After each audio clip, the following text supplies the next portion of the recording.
Morning, students. We are doing a poem from Homecoming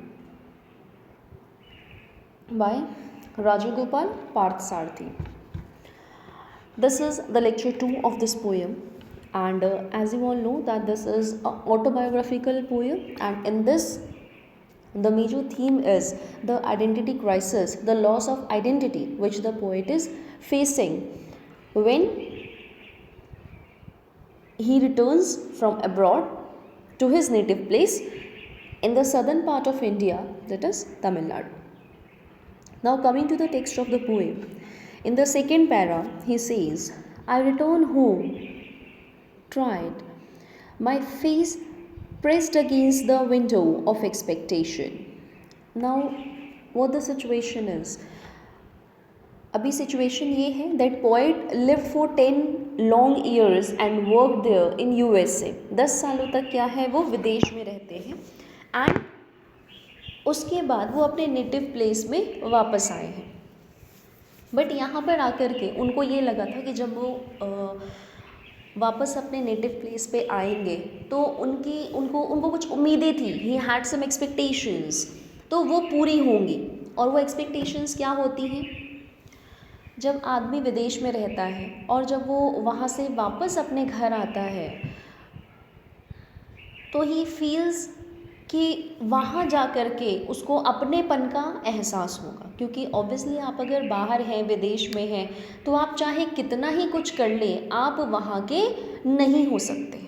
आप कितना ही उसके कल्चर में ढल जाए, संस्कृति को अपना लें, रहन सहन वैसा कर लें, वेशभूषा वैसी बदल लें, वैसे मतलब आप रहने लगे, खान पान वैसा कर लें, लेकिन वो तो आपने अपनाया है ना. दैट यू हैव, चाहे वो फोर्स किया जाए एक पर्सन पे या वो खुद से अपनाए, वो बाहरी चीज़ है. जिस तरह से हम अपने कपड़े बदलते हैं तो उस तरह से आप क्या है, जब आप बाहर रहता है, कोई व्यक्ति विदेश में है, तो वो एक तरह से विदेश का हम वो आवरण धारण कर लेते हैं. ठीक है, we just cover ourselves with that shield, है ना. वो कपड़े की तरह से हम उसको पहन करके और वो हम आवरण धारण कर लेते हैं कि हाँ हम यहाँ के हैं. लेकिन दिल में तो क्या होता है कि हम यहाँ के नहीं हैं. ऑब्वियसली आप जहाँ के हैं आपको वहीं का ही ख्याल आएगा और आपको हमेशा यही लगता रहता है कि हाँ जब हम वापस अपने गांव, अपने घर, अपने देश जाएंगे तो हमें असली खुशी जो है, the real happiness we'll find there, अपने लोगों के बीच हमको खुशी होगी. पोइट ने भी यही सोचा था. This was his expectation. But what happens is, जब वो वापस आए हैं तो वो बिल्कुल क्या है, अपने आप को अलग महसूस कर रहे हैं. He feels himself totally isolated from the current place. जो अभी वो अपने घर पर हैं, अपने गांव में हैं, वो वहाँ से क्या है, उनको वो जुड़ाव नहीं हो पा रहा है, वो वैसा महसूस नहीं कर पा रहे. क्यों नहीं महसूस कर पा रहे? बिकॉज 10 सालों तक बाहर रह करके दूसरी भाषा में सब पढ़ाई करके एंड जॉब करके, ठीक है, इंग्लिश लैंग्वेज में basically. So he has become more proficient, more fluent in the English language rather than his Tamil language. इनकी नेटिव लैंग्वेज क्या है? तमिल. लेकिन अब सिचुएशन क्या हो गई है कि वो इंग्लिश की तमिल की बजाय क्या है, वो इंग्लिश में ज़्यादा अपने आप को कंफर्टेबल पा रहे हैं और तमिल भाषा उनको अब उतनी समझ में नहीं आ रही और उतना क्या है, उनको अपने आप को वैसा रिलेट वो नहीं कर पा रहे. So he feels a loss of identity. ठीक है, वो जितनी जो उनकी एक्सपेक्टेशंस थी वो एक तरह से टूट चुकी है. ठीक है, तो this on this point the poet is focusing here. He says I return home, मैं वापस घर आया हूँ. Try my face pressed against the window of expectation. जैसा कि पहली 3 लाइन्स में, फर्स्ट पैराग्राफ में हमने क्या देखा कि the poet says that everything is what unclear. वो रास्ते में है तो उनको क्या है, ट्रैफिक वो नहीं दिखाई दे रहा है, वो बहुत ही धुंधला सा दिख रहा है. तो उसको देखने के लिए, ठीक है, my face pressed against the window, window of car, ठीक है, वो गाड़ी में है, तो वो खिड़की से क्या है, अब चेहरे को खिड़की के बिल्कुल पास लाते हैं ताकि वो कुछ क्लियर उनको दिखाई दे, जो बाहर का ट्रैफिक है वो उनको कुछ क्लियर दिखाई दे। Window of expectation. Now here expectation means what? जैसा कि in the first video only I told you that this is a highly symbolical poem.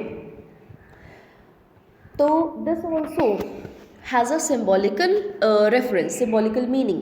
The poet says, I return home tried, my face pressed against the window of expectation. Ki here he is referring to his expectation of happiness.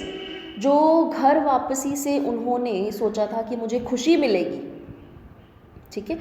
और एक चीज़ और, जो उन्होंने तमिल में जब वो poetry लिखने लग गए तो उन्होंने जो सोचा कि मुझे इससे खुशी मिलेगी, वो नहीं हुआ, ठीक है। He was writing earlier in the English language but then he switched on to writing in the Tamil language, but those poems did not succeed that much, ठीक है, तो उतना सक्सेसफुल नहीं हो पाए।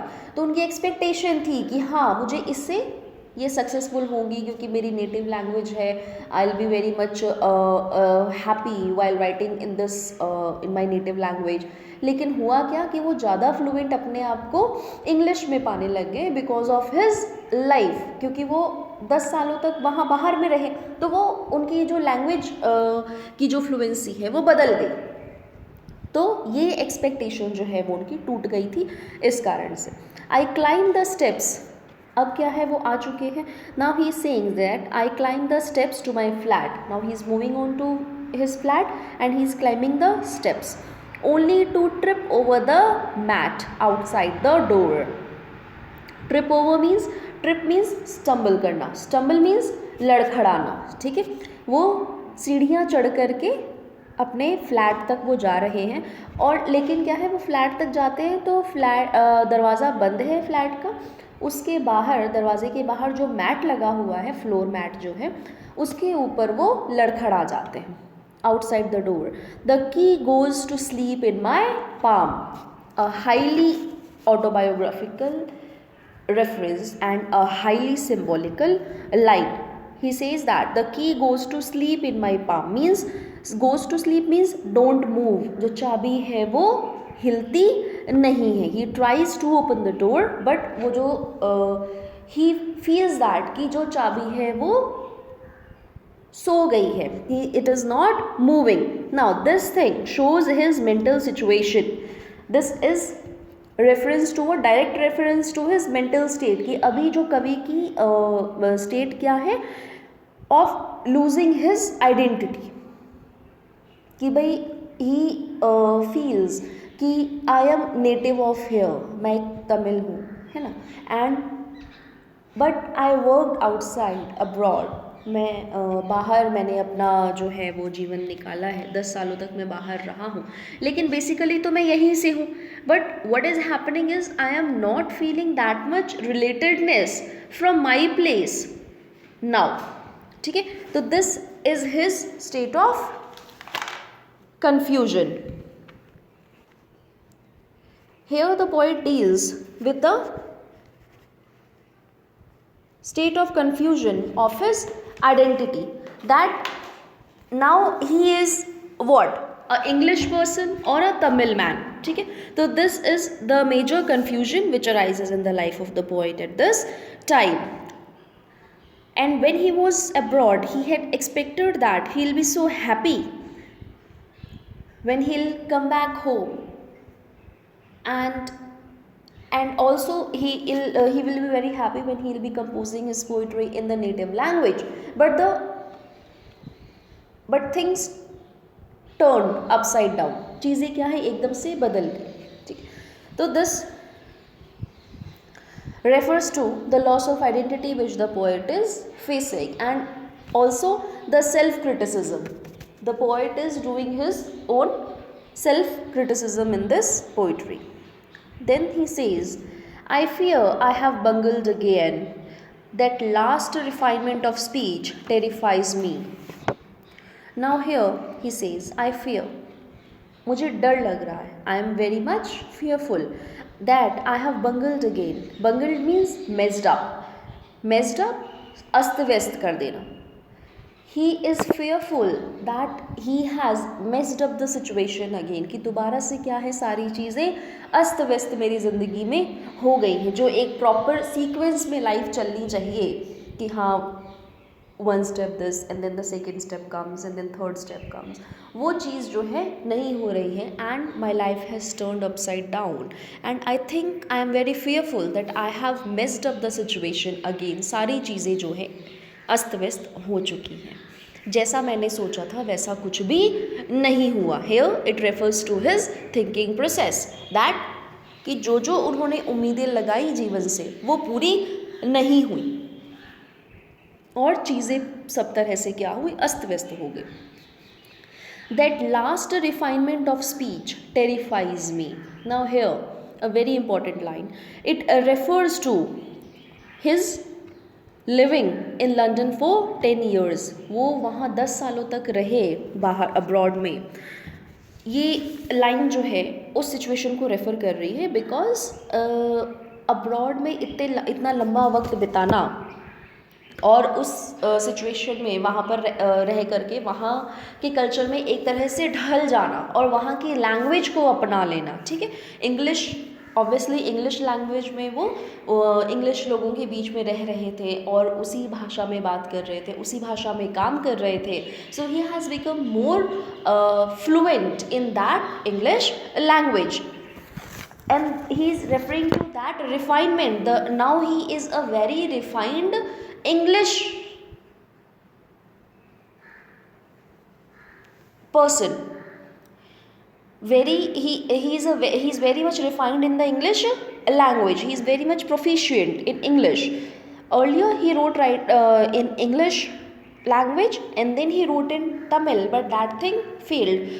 यहाँ पे क्या है, ये एक तरह से he is referring to his resentment and his despairment, कि वो दुखी है. दैट लास्ट रिफाइनमेंट, लास्ट है मीन्स प्रीवियस, जो वो बाहर रहे और वहाँ जो उन्होंने अंग्रेज़ी पर अपने काम किया. The last refinement of speech refers to the refinement of his in the English language.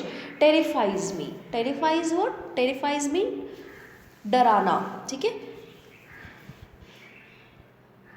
कि because of that refinement, I think that the poet here says that I think that because of that refinement in that language, I have become alienated from my present और my native language. कि उस refinement के कारण क्या है मैं, और वो रिफाइनमेंट जो है वो अब मुझे क्या है, डरा रही है. कि उस रिफाइनमेंट के कारण, उस प्रोफिशिएंसी, उस फ्लुएंसी के कारण मैं जो है अपनी जो भाषा है, नेटिव लैंग्वेज है, उससे मैं क्या हो चुका हूँ, दूर हो चुका हूँ. ठीक है, the situation is this.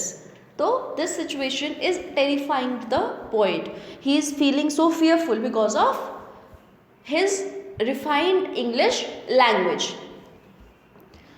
So the next part we'll be doing in the next video.